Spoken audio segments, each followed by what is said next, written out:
Hello, people of the internet. This is Kaijin Noir here to bring you a review for the direct-to-video film and recently theatrically released Batman: The Killing Joke, a animated film that was based on the 1988 Alan Moore graphic novel, which has been critically acclaimed for many years. And this is kind of like the comic that people have been really amped up for ever since DC started making animated adaptations of their most well-known graphic novels. Novels such as All-Star Superman and Batman: The Dark Knight Returns, Batman Year One, and a whole bunch of other things. And here with me is none other than the one and only, my partner in crime, especially when it comes to the art department, Mr. Enshohma. Hello everyone, you lucky people, you. So, and this time I'm going to be a little more subdued from my past appearances, so... So, I know this this movie was actually given a limited theatrical release, which is why I'm pretty much going to be labeling this movie. I'm going to lump this review into my other theatrical movie reviews on that technicality alone. It was released in, I believe, July 22nd at San Diego Comic-Con, and then eventually released worldwide, more like it was released nationwide on July 25th, and it pretty much sparked a lot of controversy. A lot of people were upset by the changes they made, especially in terms of the first 30-minute prologue chapter that revolved around Batgirl. But since all of that hullabaloo has pretty much died down, I feel like now would be would be an apt time, especially since Enshohma and I's schedules just so happen to have coincidentally reached a point where we were able to have an opportunity to discuss about this, because, Enshohma and I would assume that, Enshohma, you are as much of a Batman fan as I am. Yes, in fact, if someone was asking me who's my favorite American superhero, Batman would pretty much be on the top of the list. Although I'm more familiar with the character less through comic books and more through Batman the Animated Series being the biggest influence there. But oddly enough, just as a quick aside, my brothers and I actually had a copy of The Killing Joke when we were much younger. Unfortunately, this was during a time where parents didn't know any better about comic books not being for kids in that regard, and this was, it's thankfully we didn't get stuck with something like Watchmen or The Dark Knight Returns. But it's funny, we had The Killing Joke, and we never really took... I don't know, it's a weird thing. We never really got into it as a little kid, even with some of the darker elements in there, although it intrigued us, but it didn't shock us like, say, a little kid who discovers The Evil Dead 2 for the first time, which was something else that happened with us. But yeah, I'm a big Batman fan, although I do have to admit, in more recent years, there's been way too much Batman exposure, or overexposure. I would agree with that, yeah. Especially since most of these adaptations are based off of Batman graphic novels. Exactly. And this is definitely considered one of the more famous ones, regardless of that reputation is deserved or not. So I would say slightly questionable, but we'll get into that in a little bit. Right. But no, I am a Batman fan, but like Godzilla, there may have been too much exposure, and it would be kind of nice to give Batman a little bit of a rest and focus on some of DC's other lesser-known characters. And we'll get into it. We'll get into it in the conversation. But yeah, there's a lot to go over here. So yeah. Imagine I like that joke that Andre from Black Nerd Comedy made a year or two back, where it's like, Warner Brothers, they need to bet you they're trying to wonder what other characters they have besides Batman. It's like, we got super something and super bad and green something. Yeah, it is a funny joke, and I'm glad you brought that up. But sadly, this animated Killing Joke movie, I will say off the bat, despite some of the pros and cons we're going to bring up, it really is ultimately a byproduct of the Batman overexposure that both DC and its parent company, or Warner Brothers, definitely has, which we've seen in strides, and perhaps arguably horrifically so, with Batman v Superman, dawning of the desperate franchising. Not to mention, to a lesser extent, with Suicide Squad, although it is nice that it was just mainly Harley Quinn, but at the same time, the over-advertisement with the Joker element was suspect in its own right. Right. I guess because Warner Brothers still thinks that America just can't get enough of that Batman. Well, unfortunately, they do have a point, because I know for a while when they started these DC animated movies, which started out quite strong, some of the early films, not always perfect, but, creatively, and they were taking chances, especially with some of the DC animated shorts, focusing on the non-popular characters, and of course there was that great Wonder Woman movie. But then they had like a couple like Superman movies, they had one or two Green Lantern movies, and some Justice League. But yeah, as you were about to say, it just kind of devolved into the Superman, Batman, and Justice League adaptations, with Batman primarily being the main draw. Yeah, I hate to say it, but a lot of these recent anime movies have definitely been Batman movies in disguise, and even the last couple of just Superman-centric films. After Superman versus the Elite, which I think is probably the last of the great Superman movies. Although I want to say it was, for me personally, it was probably The Dark Knight Returns Part 2. No, well, there was Justice League Gods and Monsters, but that was kind of like a fluke of... Yeah, at a certain point, when it came to the DC animated films, Bruce Timm kind of like dropped down from like the main like producer, and at that point they switched over to making adaptations of New 52 material. And that's when I just kind of gave up on them. Yeah, it's like it started out with some hope. There was definitely some, there were both diamonds in the rough, some general classics like that one Wonder Woman movie was really good. And I'm a big fan of things like Superman versus the Elite or Justice League Crisis on Infinite Earths, and some of those DC shorts, like with the Green Arrow and Jonah Hex and Spectre. Yeah, those were really good, including the Shazam one, but. Unfortunately, the ones that didn't have Batman and Superman primarily did not sell. So DC and Warner Brothers decided to cut back immensely, and ever since 52 happened, things got really screwy, as you just kind of alluded to. Yeah, and which is why I feel like Justice League Gods and Monsters was a fluke. I recently did check that out, and I was surprisingly pleased by it. Yeah. No, I saw Gods and Monsters recently too, and although it was a little too grim for my taste, I gotta admit it was a lot better than I was expecting, and definitely a nice fresh breath of fresh air during this whole mayhem. But between these animated films not really living up to their potential and DC and Warner Brothers' desperate attempts to one-up Marvel, it as well as the complete lack of any like good DC shows on television at the moment, with the exception of things like Flash and Arrow. I know those are definitely beloved, although from what little I've seen, I think Flash is the more interesting of the two shows. And I did check out a couple episodes of Supergirl. No, actually, I would like to check out Supergirl, but unfortunately, I can't find it anywhere. And as you know, I don't own Netflix or Hulu or anything. So if it's not on cable on demand, I really can't check it out. Right. But no, I've heard a lot of fun things about Supergirl, especially since one friend kind of compared it to sort of like a primetime American tokusatsu show, especially since they kind of tackle with some of the more outrageous alien and monster DC characters. As opposed to like Flash, where it has a good roster of characters, but when something slightly out of the ordinary like Gorilla Grodd appears, it's like you barely see him because CGI is horrifically expensive or something. I guess that Oh no, I was going to say it's a shame too, because it's like gorilla suit technology has advanced greatly, and now it's a lost art form in less than a couple of years. Where's Rick Baker when you need him? Yeah, or even Bob Burns. So. Or the guy who made the Tracy suit for the Ghostbusters TV show. That's exactly who I'm talking about. That was Bob Burns. Oh, nice. Yeah. All right. Well, going back. Well, all of this history of DC projects has led up to this point where it seemed to fans that like the stars were aligned and that we were going to have like the ultimate Batman comic, considered one of the best Batman comics and considered one of the best, if not the best, Joker story. It is none other than Batman the Killing Joke. And for the producer, we got Bruce Timm back in action after Gods and Monsters. We have Kevin Conroy and Mark Hamill and Tara Strong all reprising their roles as Batman, Batgirl, Joker.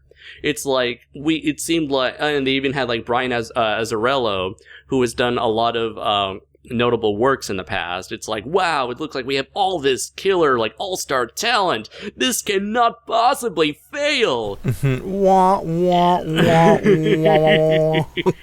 And what we have here is a very lopsided film, in my opinion. That's a good way to put it. Yeah, it's like, for everything that really works in this movie, I feel like there were two other things that didn't work. The basic story, for those who don't know what happens in The Killing Joke, is that Batman tries to reach out to the Joker, try to settle the score in a peaceful way so as not to eventually go down a very dark and dangerous and deadly path. But unfortunately, the Joker, he decides he had enough. He wants to show the world that anyone can be just like him if they had just one bad day to set them off the edge.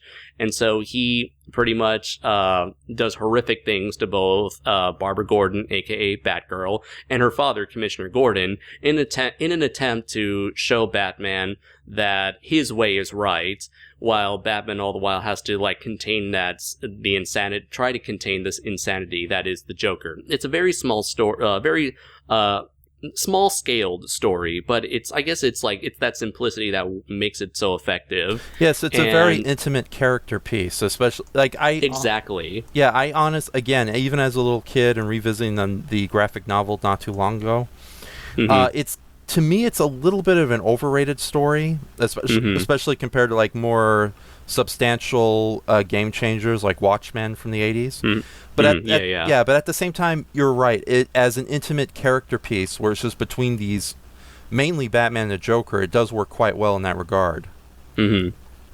And over the years, the book itself has gotten criticisms for its treatment of Barbara Gordon, pretty much using her as just a plot device as opposed to an actual character. And of course, we've had this new third wave feminist arguments made against this book, saying that it's a very sexist book and that it's how dare they shove Barbara Gordon under the bus. And it's sure, what happens to her eventually leads to a better character later down the line, but in terms of the way the character was portrayed here, a lot of people have issues with that, just treating this great character as a throwaway victim. Me, it never really bothered me that much, only because it didn't really feel like they just plucked her and killed her. I don't know, it just feels like it's just part of an ongoing narrative. It's sure, she doesn't do a lot in the story itself, but considering that this is a book that's connected to a larger universe, it's if I want to know about Batgirl, in my head, I just imagine all the stuff that happened before the events of the comic. I'm not sure if I'm making sense here. Nah. Good point. So, no, I get what you're saying, especially that part about...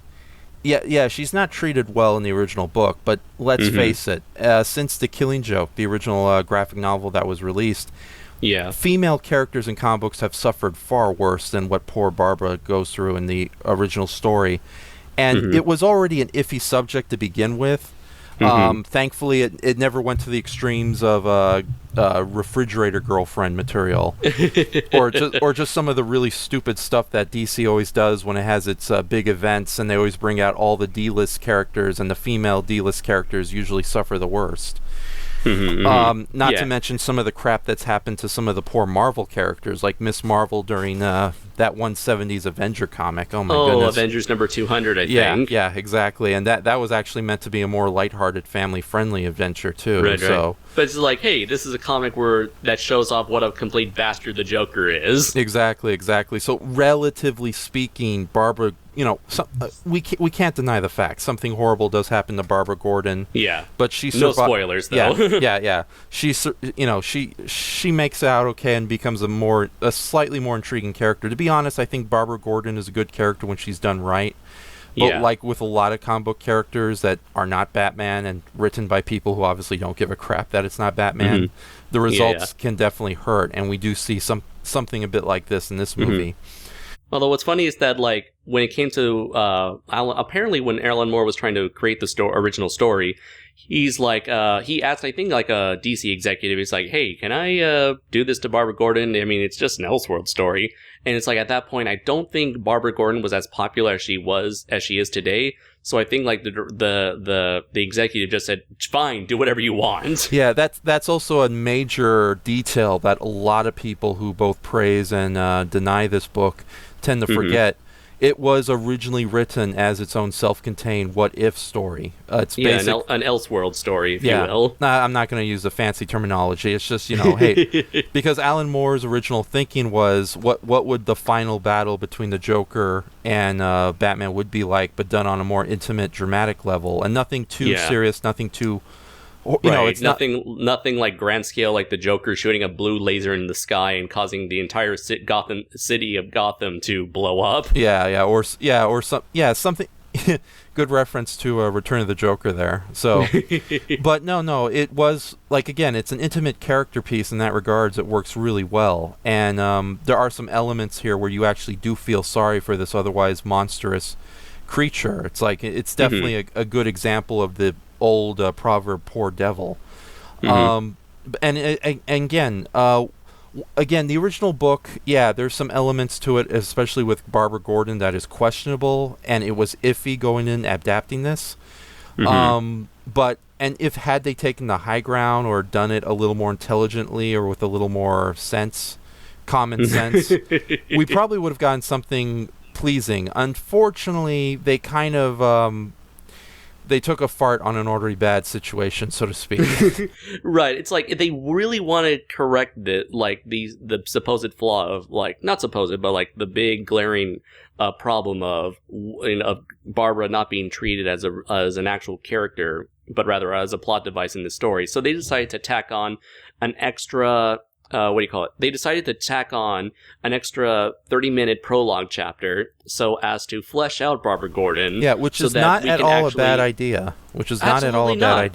Yeah, I was all for it. Absolutely. When they initially announced that at that initial trailer, saying that they want to flesh out this version of Barbara Gordon and give her more backstory so that we can actually have a more emotional connection to her when she eventually becomes a victim of the Joker's rampage.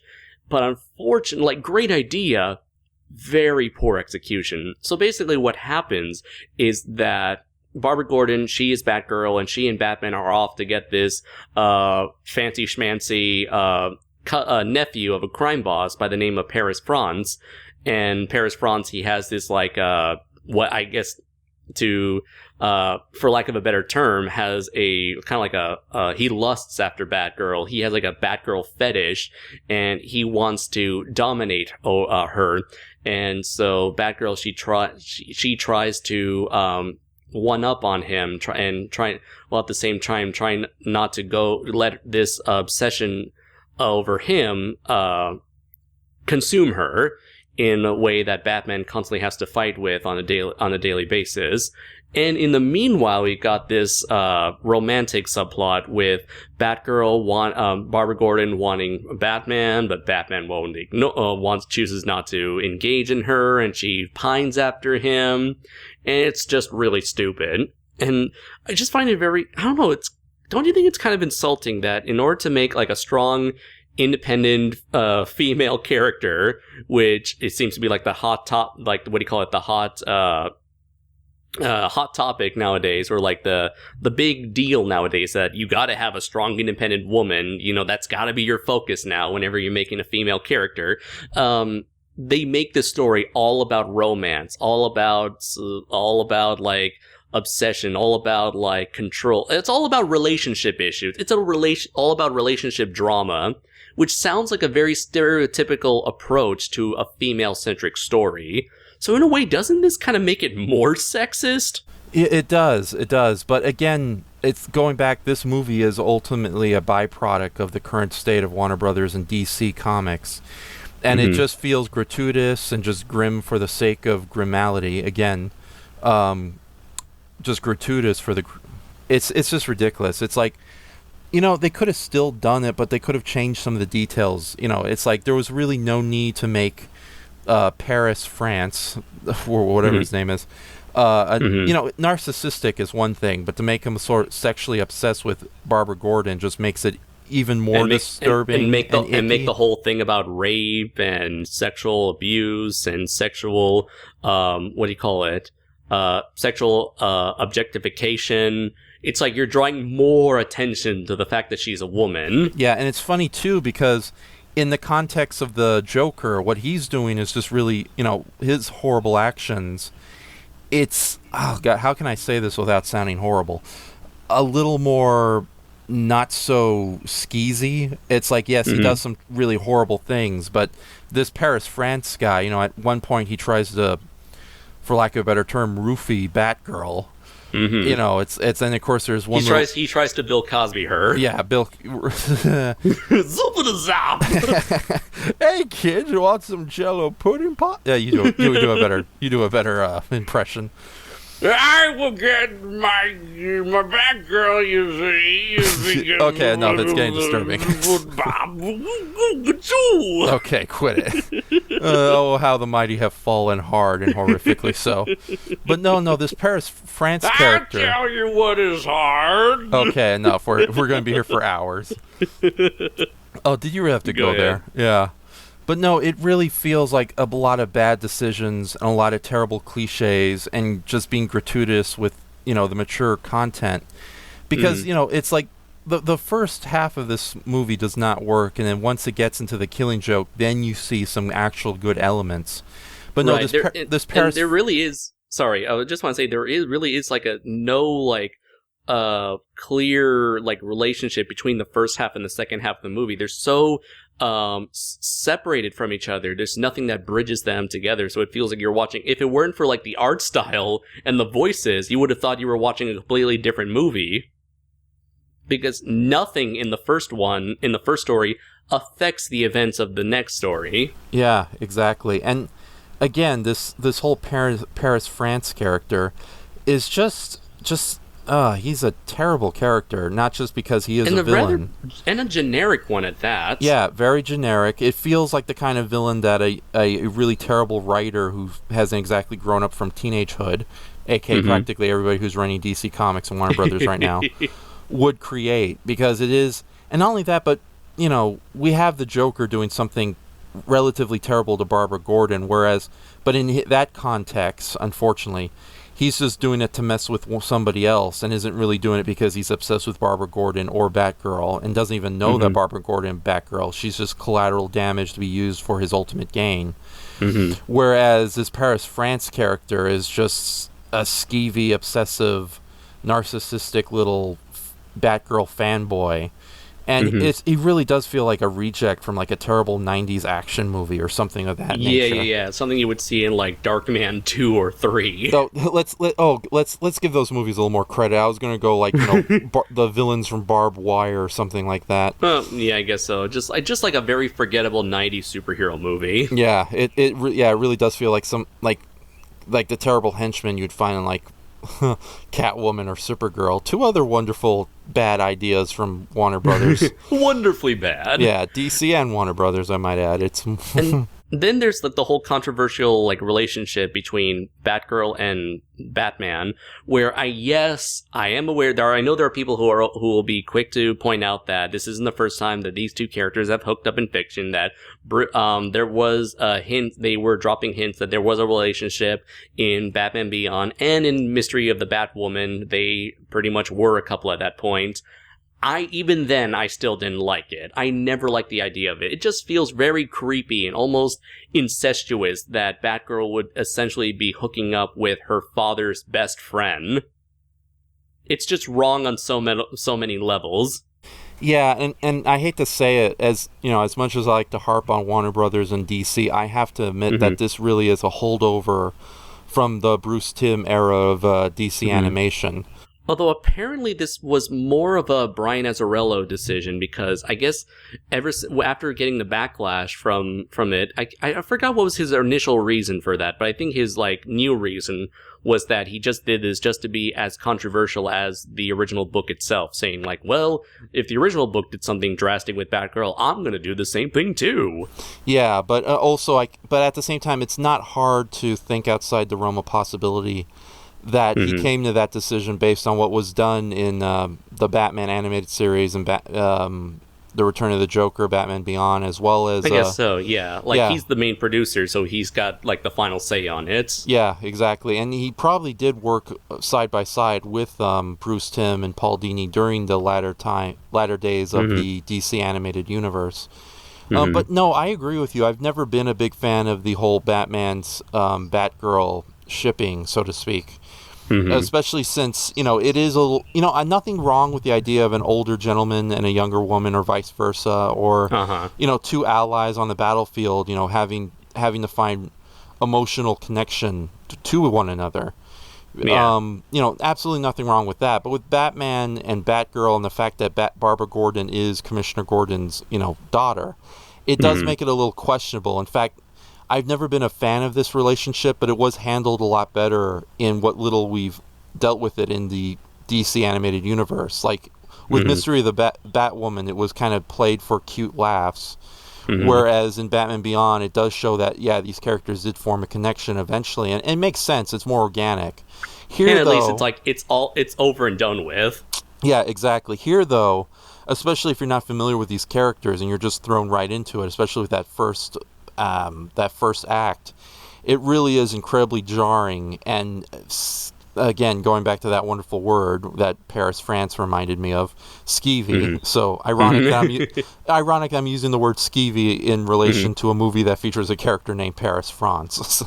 And it's also funny how it just reminded me how, like, in terms of skeevy, it's like for a character who's meant to be like a villain for objectifying Batgirl, it's kind of hypocritical that you're willing to put her Batgirl in a sex scene and have a lot of very promiscuous ass shots in the movie. Yeah, the fan service in the first half is pretty terrible. And well, I would say, well, it's not like terribly terrible, but it is certainly kind of noticeable and questionable. It's like, it's not like anime levels of fan service. It's kind of like a lot more subtle, but still, it's like the fact that they're saying you should not do this to a woman, and yet they're kind of doing this to a fictional woman here. It's like, hypocrite much? Yeah. Like I said, they took an already iffy situation and pour more oil on the fire that they really shouldn't have. And more the point about the fan service, it's nowhere near as bad as a lot of anime, but at the same time, I don't think it's subtle. It'd be more obvious, subdued but obvious. Yeah. And I guess finally coming back to like the main character herself of this chapter, Batgirl, it's also really strange. Like, this is a comic that's meant. This is a story that's meant to show her as a more, like, strong, like, those same keywords again, strong, independent female character. Strong, independent woman. Yeah. Sorry. get that, like, Wonder Woman theme going. And, but they really turned her into a very unlikable character, in my opinion. And also a very stupid one at that. She seems like a very psychotic, very clingy, very jaded ex-lover who's constantly pining for the man of her dreams, and it just makes her come off as very pathetic. Yeah, and someone I do not want to root for. Yeah, the impression I got was this is more of an somebody's idea of what a woman is, and it comes off as stereotypical immature teenager. And everything she talks about, like, outside of crime fighting, has to revolve around boys and men and relationships, and even, like, confiding in her stereotypically gay best friend. Oh, yeah, that character. Like, there is absolutely nothing wrong with having a gay best friend character, although not at all, it is a cliche, sort of like... Yeah, it is tiring to see this type of a gay character pop up so often in fiction. Yeah, and here's the funny thing that I commented while we were watching it. Like, it's not that bad of a character. It's like, he looks okay, he acts okay, some of his comments are a little corpy, but the fact that they gave him that voice, which sounds like... Michael McKean. I thought the gay scene was complicated. Yeah. It's like he could have said it just like, and I thought the gay scene was complicated. But instead it's like, I thought the gay scene was complicated. You do a better impression of it. It's like, you said it, girlfriend. And hello. Yeah, it doesn't help. He sounds like a young Michael McKean too. So, but yeah, it's like, now that you mention... girl, you gotta spill all the details. Popcorn and French wine stat. You go, girlfriend. Yeah, exactly. It's like, had they given him a much more subdued voice and maybe pulled back on some of the dialogue choices with that character, he would still worked. And of course, it's one of those poor cliches. Now thinking about it, that character really does... That character Paris, France, and the whole first half really does feel like a poorly written and rejected Batman script from the 1990s. So, like an episode of Birds of Prey. Oh god, it's even worse going back to like the movie Barbed Wire or like the Catwoman movie with Halle Berry. It's like, something like that. But no, it's a really good point you bring up. It's like it's funny because The Killing Joke itself has some really good character moments and some really good writing. And you do see that in this animated movie with the second and third acts. But it's like this first act, it's nothing wrong. There's nothing wrong with it being disconnected to everything else, but at the same time, it sticks out like a sore thumb. Like they took two very different movies, realized that the main feature was too short, so let's tack on this terrible 90s superhero movie on there, complete with gay best friend and two-dimensional gangster villains. Yeah. And oh my goodness, it's like, again, you better get your act together, or else we're about to become more distant relatives. Capiche? Capiche, Uncle? Oh, I love you, Batgirl. So, I really feel like this was even though I like the idea of extending this story and extending this universe and giving more of a character to Barbara Gordon, I feel like had they decided to make this like a 40-minute an extended short film, I feel like a lot of the money that was wasted on, a lot of the time, money, and talent wasted on the first 30 minutes could have been made towards improving the technical side of the actual Killing Joke portion of the movie. In fact, they could have just made another Batman, Superman Shazam, The Return of Black Adam.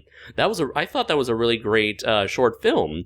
And I really wish that they would have, just taken all that money. If they were going to just half-assed the first 30 minutes so badly, I feel like they could have just like taken all that money and put it into actually improving the animation of the Killing Joke segment, because as much as I like the Killing Joke, a lot of my complaints are really from a technical point of view, which also the technical complaints also cross over into the Batgirl portion, but I want to save it for the Killing Joke because that's where it hurts it the most, I believe. Yeah, it's funny you should mention that. We'll get into the technicalities in a little bit, but to be honest, like, one of the DC animated movies that I'm not a big fan of is Batman Year One. But at the same time, that movie, one of the big problems I had with that movie was it's only an hour long. But at the same time, in retrospect, after what you said, yes, The Killing Joke probably would have worked better as like a good 60-minute movie. Or if you were to extend it, at least extend it organically. Because just thinking about it as you were talking a moment ago, it would, instead of like this whole subplot or sub-movie, if you will, of with Paris, France and versus Batgirl, they could have done like just a bunch of good scenes, which is just good character moments or good character interaction between Barbara Gordon and her father before the tragedy, or before, or even like Batman's like visiting Barbara at his apartment on his way to a crime scene. Even like Batman versus the Elite, wasn't that based on like a very short story? Superman versus the Elite, you mean? Yes, yeah, which was based off of, wasn't it like the original story, What's Wrong with Truth, Justice, and the American Way? Yeah, that was like a very short story. Yeah, a very short story, and they actually extended that to a very good 75-minute feature, 72-minute feature. And again, that's probably one of my all-time favorite DC-related movies, period. And they did a really, but then again, it's like there's a lot of things. I know a lot of people don't like that movie, and there's a lot of things I love about it. But no, here it really felt like they didn't need to move it, even at an hour and 19 minutes. It really feels like we didn't need that first half, and they could have organically stretched things out, like more character moments between the Joker and his wife, supposedly. More moments with, like, Batman, like, Batgirl has been out of the game for a little while, and Batman still visits her. And they still have, they still care about each other as friends, and if they do have feelings, there was no need to go all out sexcapade like they did with that one scene, which was a little out there. Had they just kissed and they would have been awkward from there, that would have worked just as well. But instead, again, this feels like a lot of really bad decisions born from both the current state of DC Comics and Warner Brothers, as well as just the 1990s, which is saying a lot because, let's face it, Warner Brothers and DC Comics in particularly, made a lot of money back in the 1990s with event things like the Death of Superman and the Dark Knight Returns, and they've been desperately trying to capture that magic over and over again, but it's not working. And as we saw with Batman v Superman, complicated title, poorly decisioned. It's not at all working. There are smarter ways to go about it, and DC itself has literally become a really, not DC but Warner Brothers, which is more one and the same with DC at this point. It's really becoming more of an old school dinosaur as far as movies are concerned. So, and you see a lot of those horrible decisions repeat over and over again, and this movie really feels like, again, like a bad 90s movie a couple of decades too late.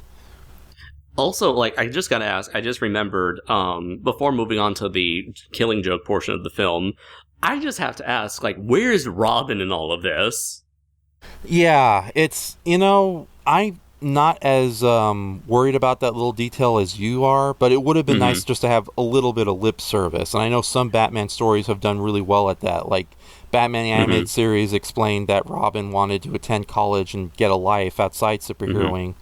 Or, there's, like, other stories where, I don't know. I know there was some Superman stories. It's like, why don't we call Batman on this? No, this is something I got to do on my own. So, it's, a little bit of lip service here and there. But I that didn't bother me as much as you did. But, yeah, it really does feel... if they're trying to extend the universe, where is he? Yeah, exactly. And I guess to a regular comic books fan who is familiar with the greater mythos of Batman and the DC universe in general, a lot of the in-jokes and minor details in here are not that big of a deal, because we can just assume, hey, Nightwing's off in Bloodhaven, or, it's like Robin. I guess so, yeah. Robin's out on another adventure with the Teen Titans or something. But for the regular viewer, it would be a point of interest, and it would be something that would have been better to deal with. Because... it's not like Robin's an obscure character. People know who Robin is, probably more so than Batgirl. Yeah, we it's funny, we do see a little bit of Robin, but again, it's a story that made DC a bunch of money, and it's just really a reference and in-joke that we really didn't need. Although it is kind of a neat little collection of in-jokes and references in that one scene where Batman is looking back at the Joker's history or past, past events on his computer screen. So, by the way, I miss Richard Mall as the voice of Batman's computer, so... Richard Mall. Go on, keep going. Oh, sorry, okay. Well, I guess moving on to the good portion of the movie, I'm really glad that they were as faithful to the Killing Joke as they could have been, and tried to fill in the gaps with extra dialogue or extra scenes here and there. But I feel like a lot of my problems with the Killing Joke would be would have to do with, like, the technical side of things. Like, I feel like the music was good for the most part. It was dramatic when it needed to be. It was more very it really heightened, like, the emotional mood and tone of the film. Even though I thought that the music overall was kind of unmemorable, except for the Joker's song at the end. Then I guess in terms of the art, it does its best to that's a problem. Like, a lot of these animated direct-to-video movies are very low budget in terms of animated projects. I mean, this movie's only $3.5 million, and I really feel like they were trying to go like try to take as many shortcuts as they can. And of course, when going into this movie, I knew I wasn't going to get an art style that was nowhere near the artwork of, what was his name? Brian Bolland? Yeah, Brian Bolland, who drew the original graphic novel. He had very beautiful art. He had a very, added a very disturbing level of detail, realistic detail to his art. And I realized, you're definitely never going to get that on a direct-to-video budget scale. But, and so the art style they went with here was more simplified, and I think it worked for the most part. It's kind of trying to go for like a Boland light with a little bit of that Bruce Timm simple stylized character designs. And I think it worked for the most part. Yeah, but I feel like in terms of like the coloring, everything just felt very dull, I think. I don't know, what do you think, being an artist yourself? The colors were actually, for the most part, done well, especially during the nighttime scenes where there's Gotham actually looks pretty beautiful in this movie at night. And some of the scenes at the carnival do work quite well. But at the same time, some of the daytime scenes, especially dealing with Paris, France, those were just underwhelming. And but here's the main thing: comic books. I'm starting to appreciate comic books more as a medium, even knowing that it's impossible for me to get into, especially with the complicated behind the scenes bullshit that happens with new writers and new editors, and the company itself constantly putting mandates like, oh no, this character needs to die, or we got another reboot coming. And DC, they got to reboot every 2 months. So, but with that said, there are some things about comic books that you can do incredibly well within comic books that you cannot do in animated form, and that includes gorgeous artwork per panel. Why have a single illustration when you can have something like the original Killing Joke? You can get away with more details. Like, oddly enough, a really good example that I've recently saw, and believe it or not, this is a really bizarre example to bring up during this conversation, is DC Comics' recent reimagining of the Flintstones. That actually has some really gorgeous detailed artwork that's loosely inspired by the original animated series. All the men are these large hulking gargantuans, but it's done with really good, and it's realistic artwork with detailed artwork, while all the female characters are, like the original animated series, more appealing and human-like. But it's a lot of detail, but at the same time they still get the characters very expressive facial expressions and eyes. So it's like a good mix between realistic superhero artwork and kind of more expressive Looney Tunes style, emotion. But at the same time, if you were to do that as an animated series, it would almost be incredibly difficult to do. And I have to admit, despite the advancements in digital technology, and it's much easier to do animated films and television shows these days. Character designs have definitely suffered greatly from it. But with that said, even if this was the 1980s and we had somebody like Don Bluth merged with Tex Avery to do the animation, it would still not work because you can't capture the same level as the comic book. With that said, I think they did a pretty admirable job with the character designs, although it still feels like the same kind of stock, simplistic, almost anime-ish type character designs we're used to with these DC animated movies. But one element I do enjoy is that they do go out of their way to recreate some of the famous panels and moments. Especially that part with the Joker laughing. Oh yeah, that was a really good scene. Although my personal favorite is when the Joker visits the carnival and they turn on for the first time. He's just looking around with those kind of happy glazed eyes. That was a good part. Yeah, that was a good. So yeah, they do try to recreate some of the scenes from the movie itself, and not the movie, the original graphic novel. Again, that's how disconnected I am from comic books, ladies and gentlemen. From the original newspaper. Yes, from the original the pithgographs from the cave. So, yabba dabba doo. So. But no. I do appreciate that they do try to recreate some of the scenes straight from the panels, and it does come out quite beautifully, both with the scenes we just mentioned and the ending. But although doesn't it kind of make there are certain there are those certain standout moments where the animation does look wonderful and almost look like they were ripped straight from the book. But don't you think it kind of makes it a bit very the animation itself kind of inconsistent? You would have this really great moment, and then you get left with your underwhelming moments, and then you're like, oh my god, here's another thing, and then everything is all choppy and stuff. Now that's the sad thing about being technical. You can't have your cake, your pie, and eat them both. Sometimes, I said, if it's a good character, an engaging character we want to see more of, and give him, her, or it plenty of screen time, I don't mind if the effect that's used to accomplish the character sucks, or is underwhelming. That's a conversation we had when we were talking about Colossus and Deadpool. And here, if it's a good animated movie with a couple of general knockout moments, I'm okay with the choppier animation. And I've seen worse animation from DC animated movies and their television series. But yeah, it really is. It is kind of a bad juxtaposition, as well as and jarring when you have the choppier animation from the first half and some of the just gorgeous scenes from the latter half. Mm-hmm. So, although but I do have to ask, in terms of art, character design, were you bothered at all by the weird dark gray circles around the Joker's eyes? not really. When the scenes when he's not really emoting or smiling, it was a bit of a distraction, but other than that, I was okay with it too. It also kind of gave the Joker that kind of tired look. Like, yeah, he's again, it adds to the whole poor devil element of his character. So I was okay with it. And it especially works that one scene towards the end where we're not going to get into spoilers, but there is that one of my favorite moments in the movie is when, Batman tries to make amends, and even the Joker knows it's not going to work. So, yeah, and I think there was another.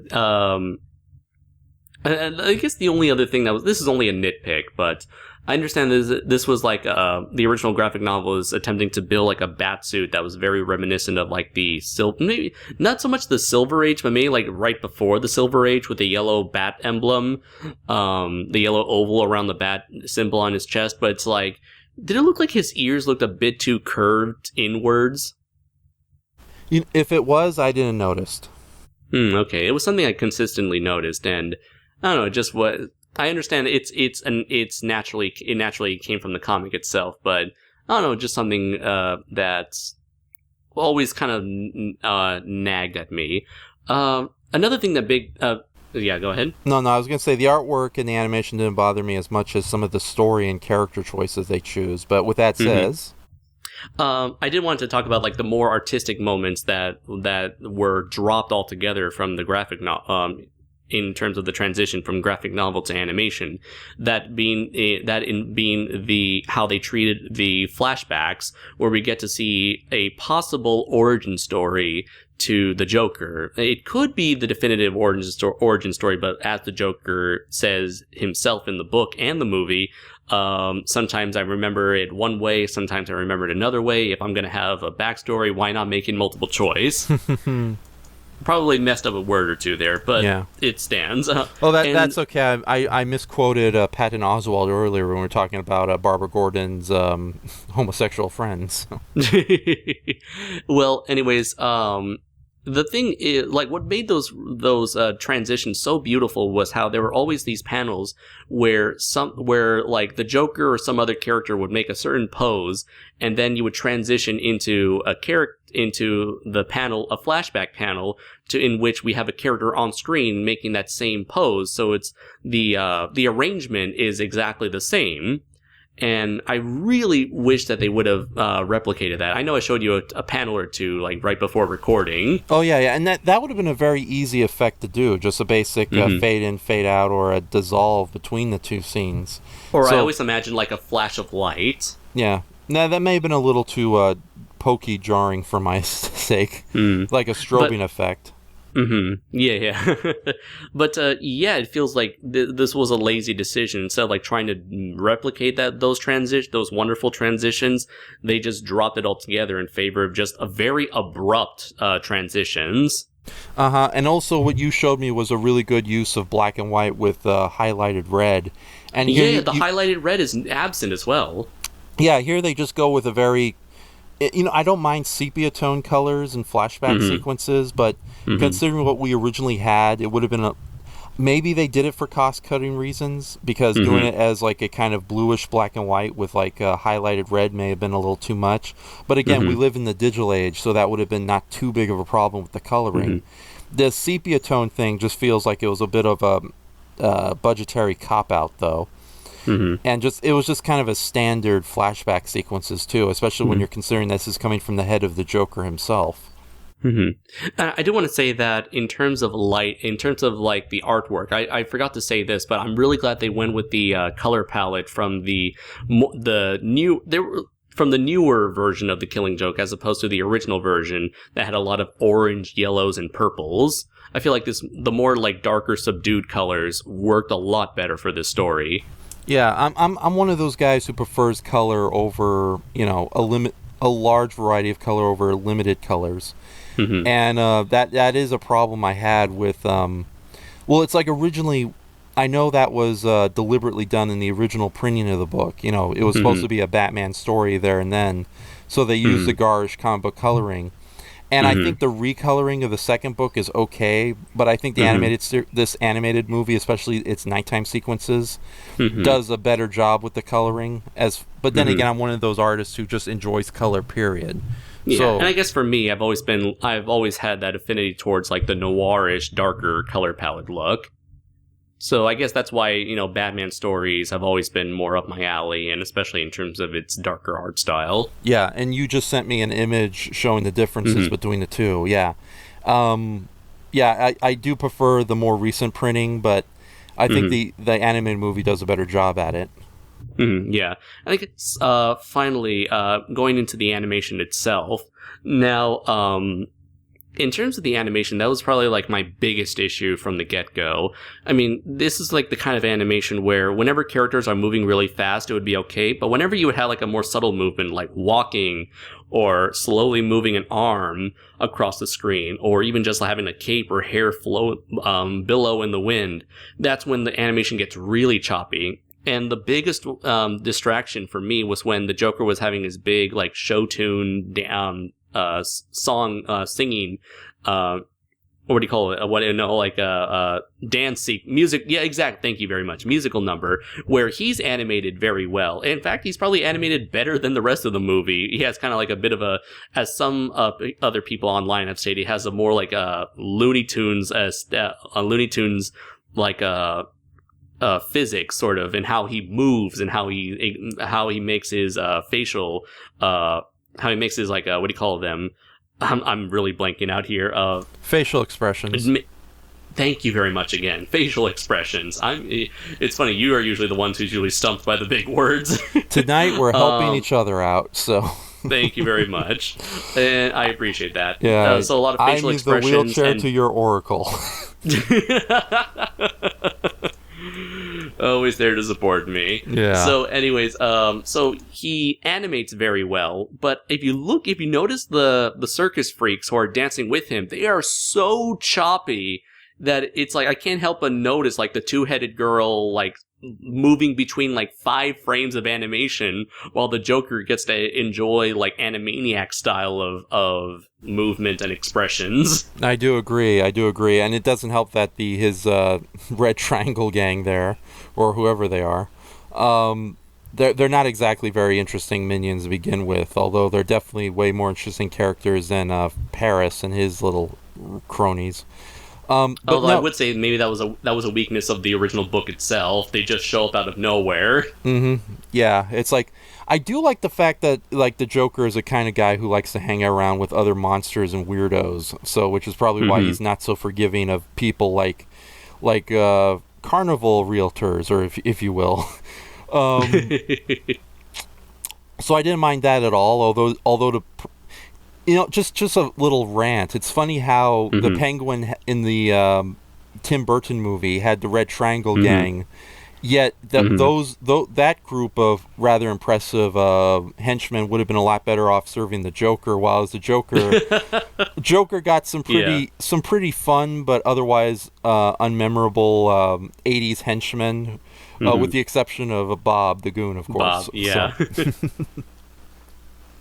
But but what are your thoughts on the animation itself? Like I said earlier, there's some gorgeous scenes. There's some gorgeous sequences, some beautifully animation, especially with the Joker, like you just mentioned. But the choppiness and the low-budget nature of the animated film does show, and a lot more than it has in other DC animated movies. But then again, I haven't been on top of the DC animated movies a lot lately than I should have. I did see Gods and Monsters recently, and I was surprised that the animation in that one felt no better than an average episode of Justice League Unlimited. Which is a good thing, right? Probably a good thing, but at the same time, it really shows that these are low-budget movies.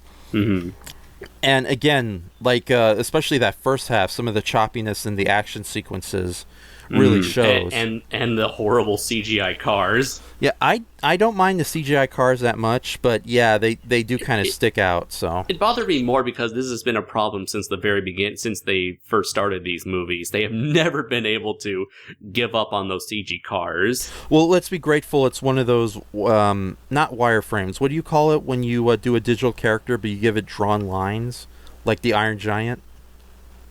Cell shaded. Cell shaded, yeah. Or yeah, I believe that's the terminology. Although, if anybody wants to correct us in the comments, by all means, do so. So that was your cue to do an annoying nerd joke. But no. Well, actually, according to my knowledge of animation, shut up, you virgin!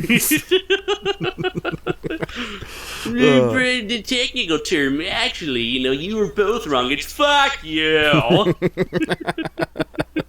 Blah blah blah, technocrat, blah blah blah. Don't take anything we say very seriously. Yeah, we're just joshing you nerds. Anyways, that sounded weird. I'm sorry. Those who throw stones in glass houses. Nerd on nerd insulting. Yeah, it's cell shading, I believe, is the correct terminology. It's like when you do that with animated figures in a movie that's mostly traditional 2D animation, I think that works out pretty well. And I wasn't so distracted by it in this, as opposed to, say, an anime where the characters are two-dimensional, but they decide everything else is done with, like, realistic CGI or some weirdness like that.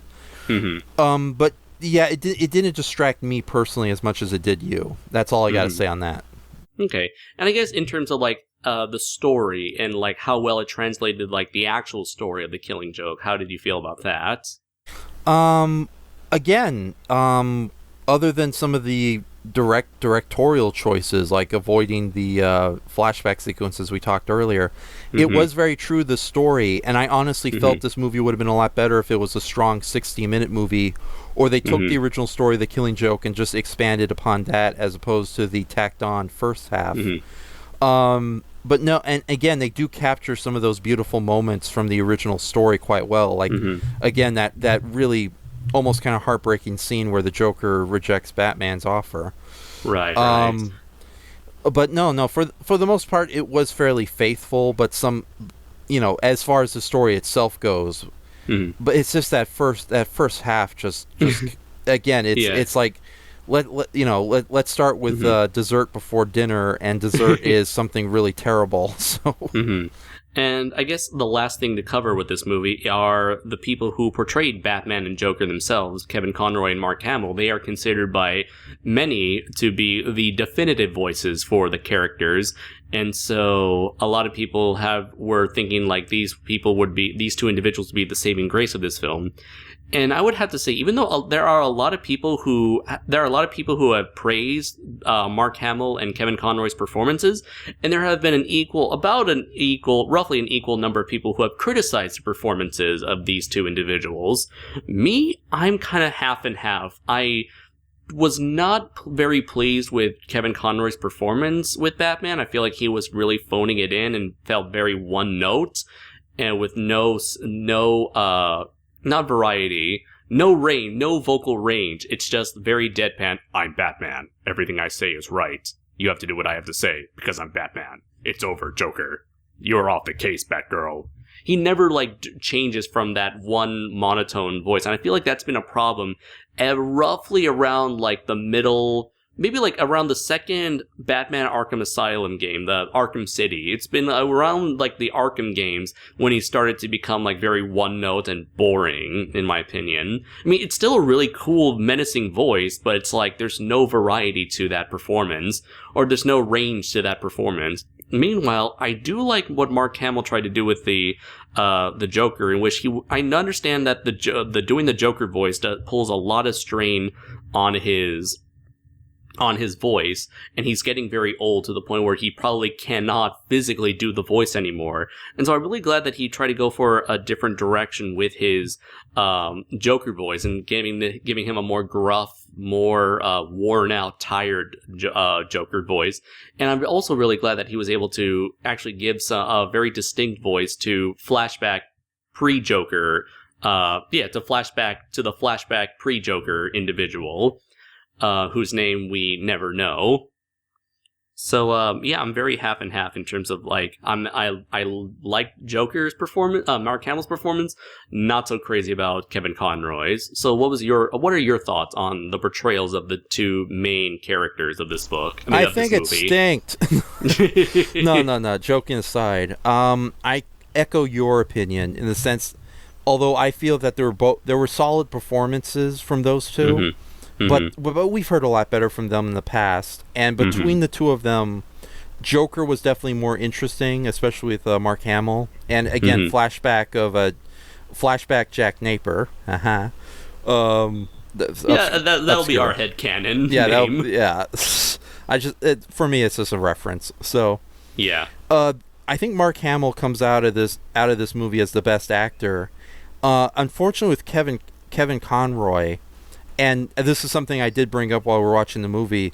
Let's face it, they've done Batman so often and so overexposed in the last decade alone that they really don't give Batman much to do. And it's one of the things about the animated series, the original Batman the animated series, is that Batman, Kevin Conroy, and Bruce Wayne all had a lot of different character moments and layers. And a much better character range, whereas opposed to a lot of the Batman movies of late, and this is probably again DC and Warner Brothers, they just give Batman barely anything to do, and he's just constantly Mr. Cool all the time, and that does get boring, like Bugs Bunny constantly winning. So yeah, it's I think it has less to do with the actors themselves and more just the whole situation behind it. But with that said, is it safe? Can I outright say the following, that it really feels like the voice acting of Kevin Conroy and Mark Hamill is the equivalent of aging musicians who are desperately trying to get out of the business, but they keep being roped back in?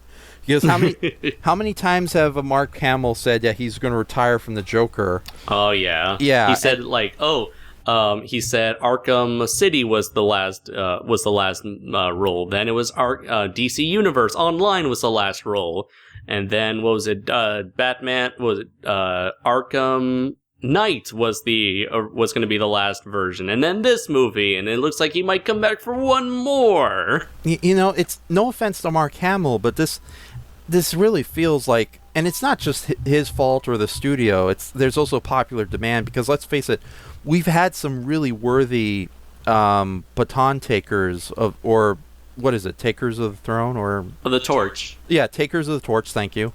To do the Batman, no, not Batman, but the Joker voice, and then suddenly that's like the nerds are like, no, we gotta have our precious Hamill and Conroy. They're the only people who can do it. Yeah, and it really does feel like something, it's like, hey, we got a new lead singer for Van Halen. No, bring back the other guys. And then it's like the studio, the record producers, Warner Brothers, they're like, okay, bring them back. We'll make more money that way. It's oh my goodness. It's like, it really is kind of sad. It's like, I know voice acting and musicians are two different things, but it really does feel like that situation. Like, here's Jerry Garcia again. So, prop him up, let him play a couple of musics. But not only that, but a lot of the other voice acting in this movie was underwhelming. I will give Tara Strong some credit. She was definitely doing a good job. Unfortunately, she was given not very good material to work with. Right. But then you had like very underwhelming performances from Commissioner Gordon, who feels like he's about to drop dead any moment. I did not. Yeah, he did sound a lot older, significantly older than other Gordons in the past. Oh yeah, it's like, God, there was moments where it sounded like your grandfather trying to do a really terrible impression of Pops from a regular show. So. Yeah, I want it done by the book. Back in my day, we used to live on Foster Farms, where jams and jellies were made. And I really did not like the voice they gave Harvey Bullock. But then again, I'm a big fan of Harvey Bullock, especially from Batman the Animated Series. So yeah, it didn't really have that like New Yorker like voice. Yeah, and he didn't have a bit of that like roguish charm that the original Harvey Bullock usually has. So even knowing that, I know Harvey Bullock is a slob and everything, but he's likable in a horribly slobbish way. And of course, some of the other characters, not only were they boring, but they just did not have good voice actors. Especially it's visually the circus freaks were interesting looking, but their voices were underwhelming. It really felt like they got like a bunch of interns who just wanted to go home to do the voices there. It's like so it's like the VIP of this whole movie is Mark Hamill, but everything else is just kind of underwhelming. Don't you mean MVP? MVP. Most valuable player? Yes, thank you, Oracle. Or are you the wheelchair or am I Oracle? I forget. I don't know. Ladies and gentlemen... Maybe it's like Transformers. Each of us transforms... It's like that one Transformer, like one transforms into the motorcycle, the other transforms into the driver of the motorcycle. Only we keep switching. Yeah. I was going to make a weird joke about it. It's like the wheelchair is asking Barbara, okay, it's your turn to carry me. Okay. Hey, you're not paralyzed. Just go with it. Okay. Just crawl with your arms. Right. I'll ride on your back. And yet still nowhere near as offensive as Green Lantern's fridge girlfriend, so... Well, I think it's time to speaking of fridges, I think it's about time to put this review on ice. So, it's a pun. Zing! Puns for all. To steal a quote from you. Final thoughts. Now that we've come right down to it. An underwhelming adaptation of a somewhat overrated book, but pretty good in its second and third half. But it's that first half that really damages and kills this effort, as well as probably DC and Warner Brothers hyping it up a little too much. So, especially with no wonder it was in select cinemas for one night, and the reaction was fairly negative. Especially when you have that opening. Also, it's like kind of embarrassing to put that in theaters with such low production values. Yeah, exactly. It's like some like. Oh my! This felt like it could have been better as like a. Again, it's like there's some really good stuff going on in this movie, but you got to go through like a really terrible first act to get there, and by the time you get there, so much goodwill has been used up that it just. It really. Go ahead. No, it really doesn't feel like it was worth the effort. So yeah, and I know there are going to be people who will defend this movie, saying, "Oh, just ignore the first half, just watch the second half." But here's the thing: this movie was made to be a full movie. This movie is sold as a full theatrical movie. This movie was advertised as a full theatrical movie. So you really can't. It's really impossible to judge this movie based on the second half alone, when it was made and sold and advertised to be a complete film. So as a complete film, it does not work. Yeah, it's a underwhelming adaptation of an overrated book with some good in it. So that's the best way I can put it. Should we do an actual rating or just leave it to the thoughts there? I'll give it a rating. Pretty much my thoughts reflect yours as well. Where the first half does not work at all. It has no connection nor any sort of bearing whatsoever on the plot of the second film. The second film is when it really feels like what you paid to see for, because it is. And I feel like the performances were decent enough to give you the entertainment that you've been looking for. So overall, I would give this a 3 out of 5. Definitely do not buy this movie.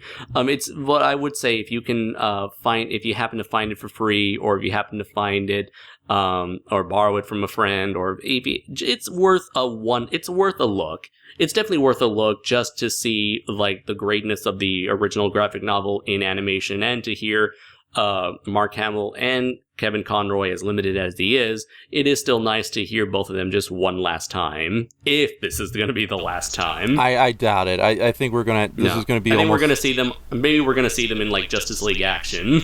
Yeah, this feels like the equivalent of, again, old musicians desperately playing their guitars for money until the last moment. So while they aren't as great as they were before, it's still nice just to see them again, or in this case, hear them again. Yeah. So it's worth a look, but nothing more than that. So split down the middle, 3 out of 5 for me. Okay, as you know, I do not use the 5-star system because I feel it just stretches it out a little too much.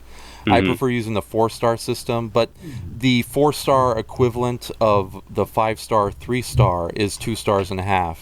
And that would be my feeling as well. So I'm kind of in agreement with you, even though I'm using a slightly different scale system here. Yeah. So for me, it's 2.5 stars.